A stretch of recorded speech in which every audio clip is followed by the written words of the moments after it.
तो guys Mirzapur season 3 कल release होने वाला है और इस सीरीज के लिए कोई भी सिनेमा वाला और एक्साइटेड ना हो ऐसा होने के चांसेस बहुत ही कम है। तो इसके अभी तक के निकले टीजर और ट्रेलर को देख के मेरी कुछ अपनी थियरीज हैं कि आखिर इस बार क्या क्या हो सकता है, मुन्ना भैया जिंदा है या नहीं। तो ऐसी ही किस थ्योरीज में इस वीडियो में प्रेजेंट करूंगा।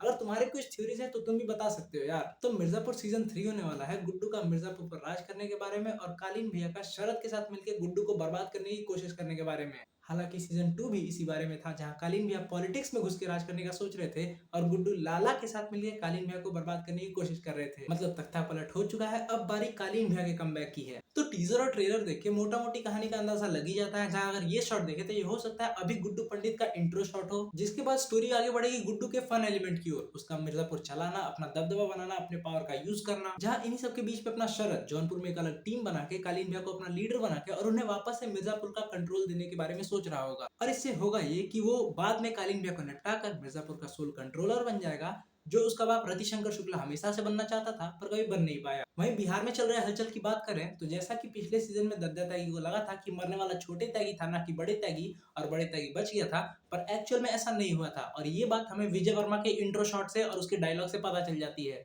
जहाँ छोटे त्यागी को गोलू से प्यार था और गोलू उसको सिर्फ यूज कर रही थी। इस बात को सुन के उसका दिल टूट चुका है और अब उससे बदला लेना चाहता है वो, क्योंकि उसे भी शायद यही लगता है कि उसके बड़े भाई बड़े त्यागी की मौत गुड्डू और गोलू की वजह से हुई है। वहीं बात करें अपने ब्यूटीफुल भाभी माधुरी यादव की, तो जी तोड़ कोशिश करेंगे अपने ससुराल को बचाते हुए गुड्डू का किस्सा खत्म करने की।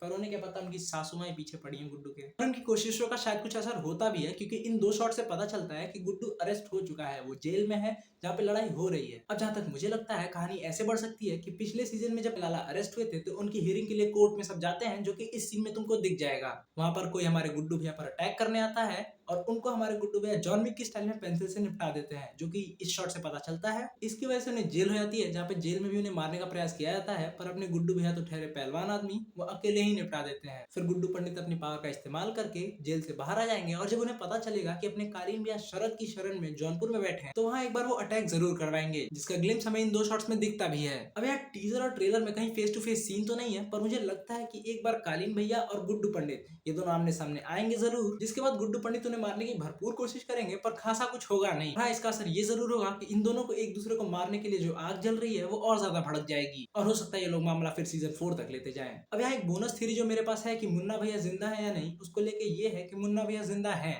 और वो इसलिए क्योंकि अगर तुम ये सीन देखो तो साफ दिखाई देगा ये बहुत हद तक सीजन 2 के उस क्लाइमेक्स वाले सीन की याद दिला रहा है, जहाँ पे आखिरी फाइट हुई थी। फिर हो सकता है अपनी माधुरी भाभी मुन्ना भैया को आखिरी बार देखने के लिए विदा बोलने के लिए जाए और उन्हें पता चले कि मुन्ना भैया मरे नहीं है, बस हेविली इंजर्ड है, जिनका माधुरी भाभी सीक्रेटली ट्रीटमेंट करवा रही हो, जिसका ग्लिम्स हमें हो सकता है सीजन 3 के एंड में दिख जाए। क्योंकि पंकज त्रिपाठी जी के ऑफिशियल इंस्टाग्राम पे उन्होंने एक रील पोस्ट की थी जिसमें उन्होंने सारे कैरेक्टर्स का नाम लिया था जो सीजन 3 में होंगे। फिर उन्होंने अपने ओजी बाऊजी का भी नाम लिया, पर वो सीजन 2 में ही निपट चुके हैं अपनी आदर्श बहू बीना के हाथों। तो पंकज त्रिपाठी जी ने वापस से उसको करेक्ट किया, पर मुन्ना भैया का कोई जिक्र नहीं आया। तो ये शायद एक हिंट है कि वो सीजन 3 के एंड में ग्लिम्स दे के ही जाएंगे। खैर तुम्हें क्या लगता है तुम बताओ। और मैंने बॉयज के सीजन 4 के 5 एपिसोड्स का रिव्यू किया है, जो कि तुम्हें यहीं कहीं दिख जाएगा, तो उसको भी देख सकते हो। और हाँ, अभी एपिसोड 6 का भी रिव्यू आ जाएगा, तो मिलते हैं जल्दी। तब तक के लिए स्टे ट्यून्ड टू सिनेमॉन्क।